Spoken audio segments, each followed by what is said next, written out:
जय हिंद दोस्तों, स्वागत है आपका अपने YouTube channel the smart edu for you में। दोस्तों आज डेट है 5 नवंबर 2020 और आज से स्टार्ट हो रही है 6th राउंड की काउंसलिंग, जो कि डायरेक्ट एडमिशन के लिए काउंसलिंग हो रही है। तो इस काउंसलिंग में आपको एकदम सटीक काउंसलिंग कराना होगा, तभी जाकर के आपको कॉलेज अलॉट होगा। मतलब आपको चॉइस फिलिंग में बहुत ज्यादा ध्यान देना है और कुछ बेसिक चीजों का ध्यान रखना है, जिसके वजह से आपको कॉलेज अलॉट हो सकता है। और यही समझ लीजिए कि एक ट्रिक है जिससे आपको कॉलेज अलॉट हो जाएगा। तो दोस्तों, काउंसलिंग का जो चॉइस फिलिंग है उसका सही तरीका ये है कि सबसे पहले आप वैकेंट सीट को देख लीजिए कि जिस कॉलेज जिस ब्रांच में आप एडमिशन लेना चाहते हैं उस ब्रांच में आपके लिए सीट खाली है या नहीं।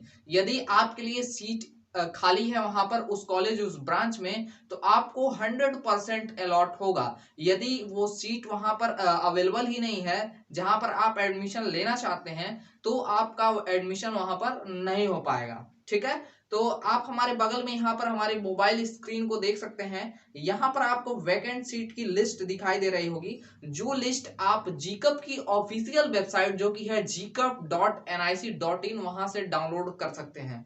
यहाँ पर ये आप सीटों की लिस्ट देख सकते हैं कि किस कॉलेज किस ब्रांच में कितनी कितनी सीटें अवेलेबल हैं। ठीक है, तो यहाँ पर आपको एक चीज देखने को मिलेगा कि यहाँ कई कॉलेजों के नाम दो बार दिए गए हैं और दोनों कॉलेजों के नाम मतलब कि दो अलग अलग जगह पर अलग अलग ब्रांच के सीटों की डिटेल्स दी गई हैं। तो मतलब कोई बहुत से बच्चों को कंफ्यूजन हो सकता है कि यहाँ पर पहले नंबर पे जो नाम देख लेंगे किसी कॉलेज का, तो वहां पे वो ये समझ लेंगे कि इस कॉलेज में मात्र मान लीजिए सिर्फ सिविल लिखा है तो सिविल में ही 7 सीटें या 10 सीटें खाली हैं। लेकिन ऐसा नहीं है, जहां सेकंड जगह पे नाम दिया हुआ है वहां अलग से और भी ब्रांचों का नाम दिया हुआ है और वहां भी सीटें लिखी गई हैं कितनी कितनी सीटें अवेलेबल हैं। जैसे मैं महाराणा प्रताप पॉलिटेक्निक यहाँ पर अपने मोबाइल फोन में सर्च कर रहा हूँ। यहाँ पर मैं महाराणा प्रताप पॉलिटेक्निक सर्च करता हूं, तो यहाँ पर आप देख सकते हैं कि बहुत सारा रिजल्ट आ जाएगा। अ, तकरीबन 8 10 18 रिजल्ट आ रहा है यहाँ पर। और यहाँ पर सबसे पहला आप देख सकते हैं जो रिजल्ट आ रहा है, महाराणा प्रताप पॉलिटेक्निक गोरखपुर। ठीक है, इसमें सबसे पहले दिखा रहा है सिविल इंजीनियरिंग और इलेक्ट्रिकल इंजीनियरिंग, और उसके बाद mechanical engineering production, mechanical engineering computer aided design. ठीक है, तो 4 ब्रांच यहाँ शो हो रहे हैं और ये चारों ब्रांच मॉर्निंग शिफ्ट के हैं, यानी कि फर्स्ट शिफ्ट के हैं। तो यहाँ पर आप देख सकते हैं सिविल इंजीनियरिंग में ओपन में 2 सीटें अवेलेबल हैं। ओपन का मैंने मतलब आपको पहले की वीडियोस में बता दिया है, ओपन मतलब ऑल कैटेगरी के स्टूडेंट अप्लाई कर सकते हैं। तो जैसा कि यहाँ पर सिविल इंजीनियरिंग में 2 सीटें अवेलेबल हैं, इसका मतलब 2 सीटों के लिए हर कैटेगरी के स्टूडेंट एलिजिबल हैं। अब इनमें जिसका रैंक कम होगा उन स्टूडेंट को ही यहाँ पर कॉलेज अलॉट होगा। और डायरेक्ट एडमिशन के लिए जो एजुकेशन क्वालिफिकेशंस मांगी गई हैं डायरेक्ट एडमिशन में, जिन्होंने 6th राउंड काउंसलिंग के लिए न्यू रजिस्ट्रेशन किया है, वहां उनका मेरिट बेस्ड पे एडमिशन होगा। मतलब वहां पर इंटर का अगर मार्क्स उनसे मांगा गया होगा तो इंटर के रिजल्ट के आधार पर उनको एडमिशन मिलेगा, और हाई स्कूल के रिजल्ट का डिटेल्स मांगा गया होगा तो हाई स्कूल के रिजल्ट के आधार पर उनको सीट अलॉट किया जाएगा। यहाँ पर सेकंड नंबर पर इलेक्ट्रिकल इंजीनियरिंग ब्रांच अवेलेबल है, और यहाँ पर ईडब्ल्यू कैटेगरी का जो स्टूडेंट होगा वही अप्लाई कर पाएगा। और यहाँ पर ईडब्ल्यू स्टूडेंट के लिए केवल एक सीट अवेलेबल है। ईडब्ल्यू का मतलब इकोनॉमिकली वीकर सेक्शन के जो स्टूडेंट हैं उनके लिए यहाँ पर सीट है।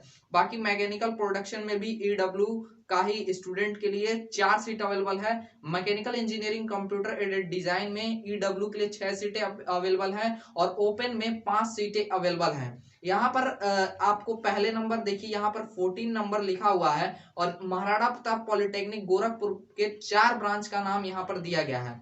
तो ये फर्स्ट शिफ्ट है। अब आप नेक्स्ट करेंगे, यहाँ पर जो नेक्स्ट का ऊपर दिया गया है एरो, तो यहाँ पर फिर से महाराणा प्रताप पॉलिटेक्निक गोरखपुर आपको यहाँ पर दिखाई देगा। और यहाँ पर आप देख सकते हैं सेकंड शिफ्ट लिखा गया है, सेकंड शिफ्ट एसएफएस लिखा गया है। तो ये सेकंड शिफ्ट की जितने भी ब्रांचें हैं उनका यहाँ पर लिस्ट दिया गया है और सीटें बताई गई हैं कितनी सीटें अवेलेबल हैं। यहाँ पर जैसे सिविल इंजीनियरिंग आप देख रहे हैं, तो सिविल इंजीनियरिंग सेकंड शिफ्ट में ईडब्ल्यू में 2 सीटें अवेलेबल हैं और ओपन में 1 सीट अवेलेबल है। वैसे ही इलेक्ट्रिकल इंजीनियरिंग में आप देखेंगे तो ईडब्ल्यू में 4 सीट अवेलेबल है और ओपन में 1 सीट अवेलेबल है। ठीक है, तो आप इस तरह से जिस भी कॉलेज में एडमिशन लेना चाहते हैं आप जो है चेक कर लेंगे कि उस कॉलेज उस ब्रांच में सीटें अवेलेबल हैं या नहीं है। तो दोस्तों वैकेंट सीट देखने के बाद अब आप चॉइस फिलिंग करेंगे। चॉइस फिलिंग से जुड़ी एक बहुत ही इंपॉर्टेंट बात मैं आपको बता दूं, जो भी स्टूडेंट न्यू रजिस्ट्रेशन किए हैं वो गलती से भी किसी भी गवर्नमेंट कॉलेज का नाम एंटर नहीं करेंगे या उनके ब्रांच का नाम एंटर नहीं करेंगे। क्यों नहीं करेंगे? क्योंकि उनको एडमिशन नहीं मिलेगा। वो केवल और केवल एडेड और प्राइवेट कॉलेज के सीटों के लिए ही एलिजिबल हैं और गवर्नमेंट कॉलेज के लिए कोई भी सीटें यदि बची भी हैं तो उसके लिए वो एलिजिबल नहीं है। गवर्नमेंट सीटें जो बची हैं उसके लिए एलिजिबल वो स्टूडेंट हैं जिन्होंने 5th राउंड तक की काउंसलिंग में से किसी भी राउंड की काउंसलिंग में पार्टिसिपेट किया है। 6th राउंड काउंसलिंग यानी कि जो डायरेक्ट एडमिशन काउंसलिंग राउंड 6 है उसके लिए जो स्टूडेंट न्यू रजिस्ट्रेशन किए हैं वो स्टूडेंट केवल एडेड और प्राइवेट कॉलेज का नाम ही एंटर कर सकते हैं।